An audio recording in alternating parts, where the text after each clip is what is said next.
dosiye ane niyo yizwe. Iya mbere ni dosiye y'iradiyo, iradiyo Ciyumviro cashikirijwe na Diocese Katolika y'Imuyinga, muri Diocese ya Muyinga, aho basavye ko botangura kumvikanira ku iradiyo yabo yitwa Radio Voix de la Réconciliation. Naco gituma iradiyo baciye bavuga bati murayiha uburenganzira bwo gukora nkuko duhora duha izindi.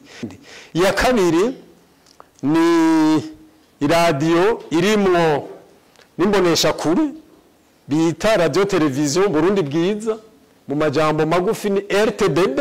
Hama babona yuko nayo nyene twoyiha uburenganzira bwo gukora biciye mu mategeko.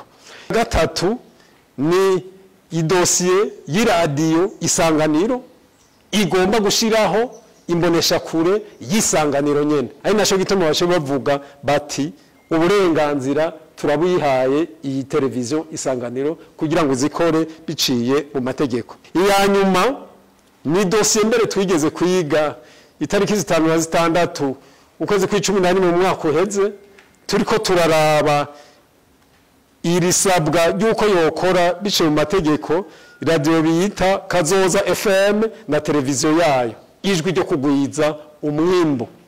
Baje bavuga bati iyi radio koko irakwiye kuronka uburenganzira bwo gukora biciye mu mategeko.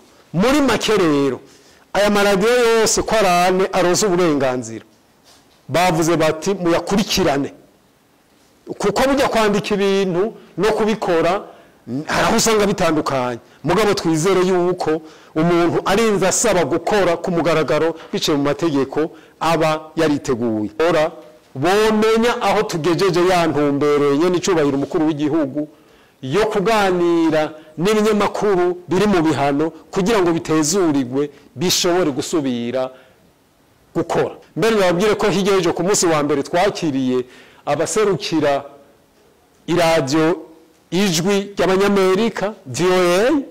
Ejo dutegekanya kwakira isaha 3 abaserukira iradiyo y'Ingozi Ntumbero FM. Ku munsi wa gatanu tuzoca twakira abaserukira BBC.